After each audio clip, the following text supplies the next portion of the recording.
여러분 안녕하세요. 11월 28일 여의도 펀드매니저TV 금일 시장 전망 및 투자 전략 시작하도록 하겠습니다. 네, 오늘은 미국 시장이 휴장이네요. 네,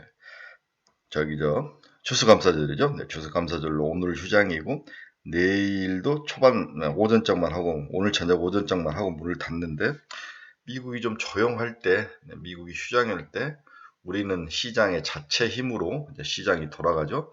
이럴 때 어떤 모습이 나타날까 상당히 궁금하죠. 자체 힘으로 돌아갔을 때 우리 시장의 힘은 어떨까 굉장히 좀 궁금한 모습입니다.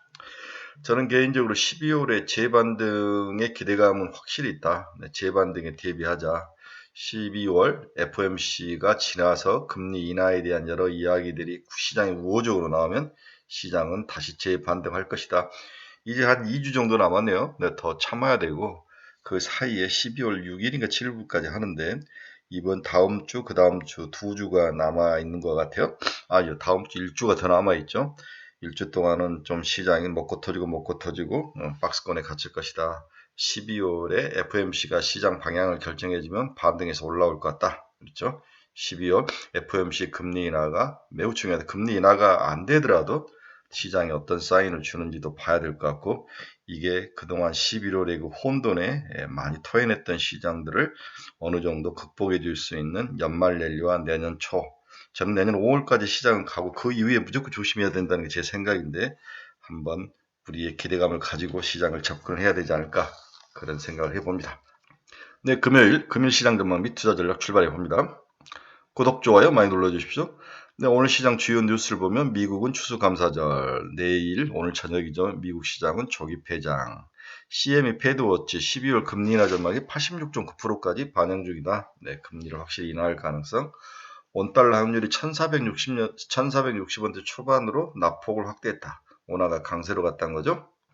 어제 하는 총재가 상당히 이제 금리에 대해서 추가 금리의 그 어려운 점들을 이야기하는데 이게 이제 환율의 문제도 있기 때문에 원화가 강세로 돌아선 원인 중에 하나가 될 것 같습니다.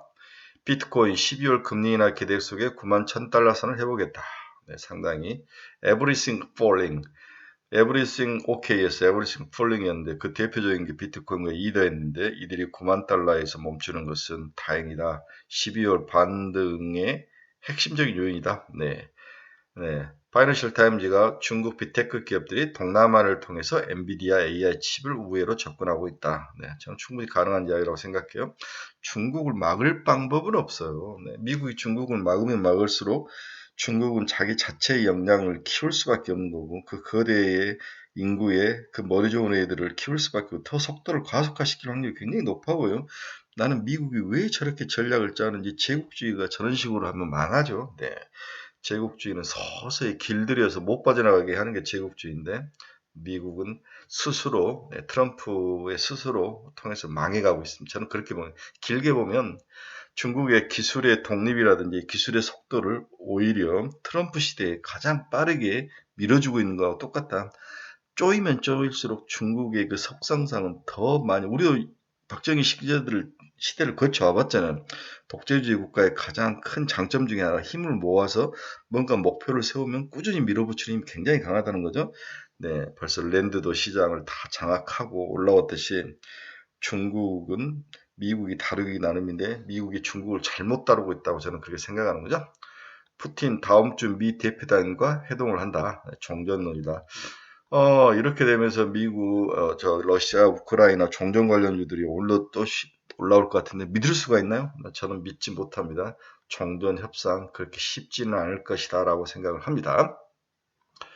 자, 12월은 과거의 수익률이 어땠나? 1.53%였다는 거죠. 네, 1.53%. 그렇게 나쁘지는 않는 수익률이었다. 11월이 가장 좋았는데 그 전에 여기서 과거에는 주가가 빠졌는데 여기서 올라가면서 11월에 쉬었으니까 12월은 주가가 다시 회복하지 않을까 그런 생각을 해보는 건 당연하죠. 저는 믿습니다. 12월 중순 이후부터는 주가가 회복할 것이다. 대비를 해야 된다. 자, 그러면 오늘 시장 투자 포인트, 오늘 미국 시장이 안 열렸기 때문에 제 나름대로 첫째는 유가가 하락하고 있다.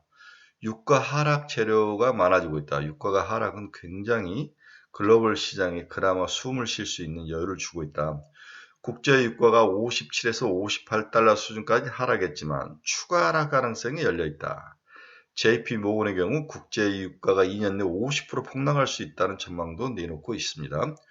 국제 원유 시장에서 공급 과잉 현상이 지속될 것으로 전망되기 때문이다. 첫 번째 공급 과잉. JP 모건 전망이 맞을지 미지수이지만 단기적으로 유가가 추락할 재료가 늘어나고 있음은 분명하다. 첫째, 오펙의 원유 생산이 확대가 지속되고 있다. 유가 하락에도 불구하고 사우디를 중심으로 오펙의 원유 생산 확대가 기조가 이어지고 있습니다. 유가 하락에 대한 감사 결정을 내리기보단 당분간 현 기조가 유지될 것으로 보입니다. 사우디 입장에선 국제 원유 시장 점유율을 유지하기 위해서 증산을 이어갈 것으로 보고 있기 때문이죠.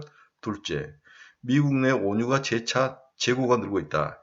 2024년 이후 정체 상태에 보이던 미국 원유 생산은 트럼프 대통령 취임 이후 드릴 베이비 드릴로 대변되는 시추 관련 규제를 완화하는 조치를 하면서 세차 생산이 늘어나기 시작했다. 물가 안정적을 위해서 트럼프 대통령의 유가 안정 정책이 지속될 수밖에 없다는 점에서 미국 내 원유 생산은 다시 증가 추세를 유지할 것이다. 미국과 사우디를 중심으로 한 원유 생산 확대 추세로 세계 원유 시장은 당분간 공급 과잉 상황이 지속될 가능성이 커져 보인다. 미국 에너지청 EIA 전망을 보더라도 올해 초 시작된 미국 원유 공급 과잉이 26년까지 이어질 것으로 전망이 되고 있다. 세 번째, 러시아 우크라이나 종전 기대감이다. 종전을 섣불리 확실하기는 어렵지만 종전 협상이 빠르게 진행되고 있으면 분명하다. 만약 뜻밖의 러우 종전 협상이 타결된다면 국제 유가의 추가 하락 압력이 작용할 여지는 충분하다. 이 기대감으로 선반영돼서 미리 내려온 거죠. 정부 폐쇄 영향으로 원유에 대한 투기적 순매도 포지션 데이터가 제대로 발표되고 있지 않지만 10월 중순까지를 보면 원유에 대한 투기적 순매수 포지션이 급격히 축소되고 있음을 고려할 때 유가 하락에 배팅하는 시장 분위기가 확산되고 있는 것으로 추정이 되고 있다. 롱 포지션이 죽었다는 거죠. 롱 포지션이 많이 죽었다는 것은 유가 상승보다는 하락에 배팅하는 수요가 많았다고 볼 수 있을 것 같습니다. 결국 유가 하락은 인플레이션과 금리 하락에 긍정적인 영향을 줄 것이다. 이런 기본 펀더멘탈이 강해진다면 12월 중순 이후에는 주가가 다시 살아나고 내년 초에는 다시 한번 마지막 불꽃을 태울 가능성이 높다고 보는 게 맞을 것 같아요. 미국 에너지청은 26년 국제 유가의 가격을 평균 $50 초반으로 전망. 현재보다 유가가 추가 하락하는 가격이죠. 미국 에너지청 전망이 맞을 경우 유가는 미국 내 인플레이션 압력 둔화는 물론 소비 사이클에도 긍정적인 영향을 줄 것이다. 특히 추가 유가 하락은 관세발 물가 리스크 압력을 상쇄시켜줄 공산이 커 보인다. 트럼프가 선거를 앞두고 그렇게 할 수밖에 없는 상황. 이게 소비 사이클에도 상당히 영향을 많이 미치죠. 미국은 다 차를 타고 와서 어디 가서 물건을 사기 때문에 놀러를 가기 때문에 가격이 싸야만 움직일 수 있죠. 이렇게 사우디가 오펙의 원유 증산이 커지고 있고 미국의 원유 생산도 늘어나고 있는 모습, 이런 모습들을 보이고 있고요. 다음에 원유에 대한 투기적 순매수, 이 매수가 꺾인 거죠. 이 파란 게 투기적 순매수 가격이 꺾여서 내려오는 거. 다음에 3달러선 하회를 앞두고 있는 미국의 가솔린 가격이 빠지는 거죠. 우리나라의 차비와 같이 가솔린 가격이 빠져야 택시비 하락과 같이 사람들이 움직이죠. 소비에 큰 영향을 미치는 게 미국의 유가입니다. 따라서 이런 것들을 살펴봤을 때 미국 경제가 나쁠 것 같지는 않다. 내년에 선거를 앞두고 충분히 견딜 수 있다. 이것을 일단 우리가 인사이트를 가질 수 있죠. 또 제가 이제 시장을 긍정적으로 보는 이유를 한번 정리해 봅시다. 첫째는 크리스토퍼 월러 이사의 발언. 월러는 우리의 이중 책무와 관련해 나의 우려는 주로 노동시장이라면 나는 다음 회에서 금리 인하를 지지할 것이다. 여기 윌리엄까지. 미국의 뉴욕 연은 총재 힘이 제일 센데 뉴욕 연은 총재도 비슷한 의견을 낸 것 같아요. 두 번째, 10년 국채금리가 4%대 아래로 내려가고 있죠.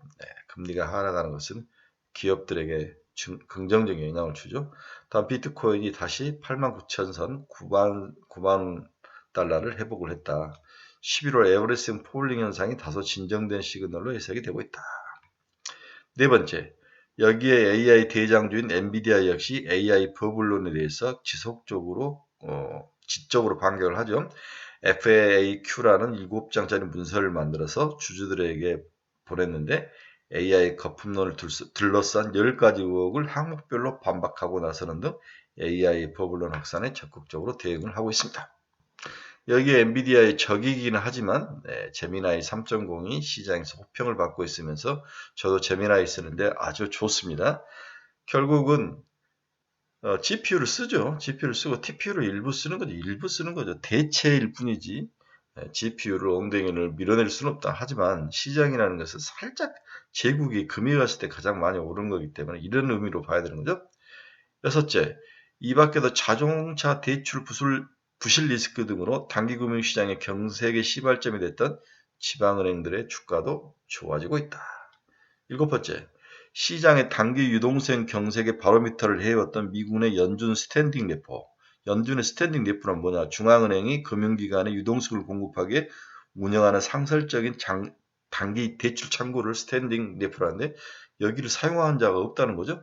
공급이 줄었다는 것은 그만큼 자금 여유가 다시 풀렸다라고 보는 게 맞을 것 같습니다. 저는 이런 이유들로 인해서 12월은 주가가 다시 상승에 올라올 것이다. 제 생각을 정리한 거죠.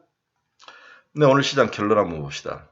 금일 미국 시장의 휴장으로 한국 시장의 자체 동력으로 움직일 가능성, GPU 진영과 TPU 진영 사이의 치열한 전쟁이 어떤 방향으로 흘러갈지 모르지만 한국의 반도체 소부장들은 이 두 진영 모두의 다리를 걸치고 있어서 큰 타격은 없을 것이다.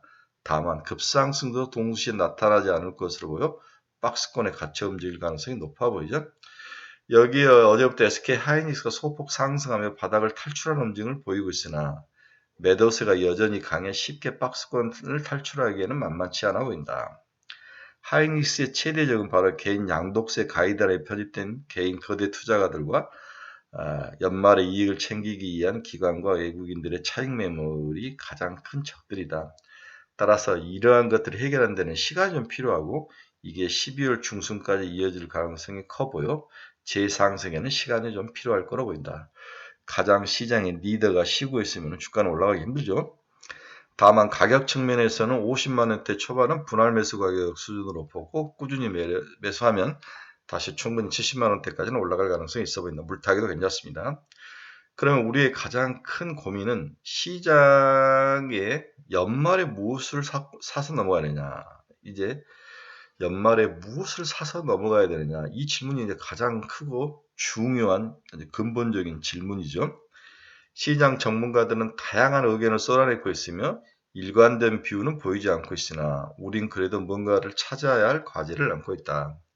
일단 반도체, 바이오, 2차 로봇, 2차 전지, 전력기기, 여기에 조선 방산 등이 섞이면서 압축은 되나 우리의 돈이 얼마 남아있지 않기 때문에 모두 다 살 수 없는 거죠. 선별 위의 압축 투자가 필수적인 상황이다. 저는 개인적으로 반도체와 바이오만 추천하는데 바이오 퍼스트 티어인 알테오젠, ABL, D&D 파마텍, 페트롬 등은 연말 양도세에 해당된 사람이 많고 여기에 이익이 많이 올랐기 때문에 이익 실현이 많기 때문에 좀 쉬어가는 양상이 전망될 것이다. 따라서 세컨 티어를 공략하자. 에이퓨를 바이오, 큐리언트, 오스코텍, 한올바이오파마, 퓨처캠, 어제 이유 없이 하락한 올릭스, G2G 바이오, 토모큐브 이런 종목들을 공략을 해야 되죠. 그리고 반도체는 SK 하이닉스와 삼성전자 소부장 기업과 TPU에 모두 속한 반도체 후공정 업체들을 또 우리가 공략을 해야 되는 것이 맞을 것 같습니다. 네, ISC, 리노공업, 하나마이크론, DI, YC, 이오테크닉스, 이수페타시스, IST. 네. 여기에 해외 기업 중에 구글 알파벳과 브로드컴, 그리고 샌디스크 이렇게 세 종목도 여러분들에게 묶어서 추천을 하는 바입니다. 네, 오늘은 미국 시장이 열리지 않습니다. 순수한 한국 시장은 열리고 또 금요일이기 때문에 큰 기대보다는 작은 박스권에서 빠지면 좀 사자가 들어오고 아침부터 올라가면 좀 팔자가 나오고 그런 모습으로 마무리될 확률이 높아 보인다. 이렇게 해서 무리는 하지 마시고 하지만 이제 12월 초로 넘어갈 때부터 서서히 매수에 좀 가담을 해야 될 상황이다. 12월 중하순부터는 장이 반등해서 올라와서 내년 1, 2, 3, 5월에 정점을 찍고 내릴 것이다. 이 과정에 대해서 여러분들이 많은 생각을 하시고 전략을 잘 짜시기 바랍니다. 네, 여러분들께서 투자 방향성을 잃어버리신 분들, 종목 상담이 필요하신 분들, 관심 종목이 필요하신 분들은 제 카페 주소 치고 누르시기 바랍니다. 네, 내일 우리 스터디 모임 한다고 이야기했죠. 12시부터 4시까지 하는데 제약바이오. 네, 우리나라 1타 애널리스트 오십니다. 제약바이오 2차전지 그리고 12월 투자할 만한 종목 10종목 이렇게 찍어서 이야기를 해드리니까 전부 다 우리나라 1타 강사들이 오시죠.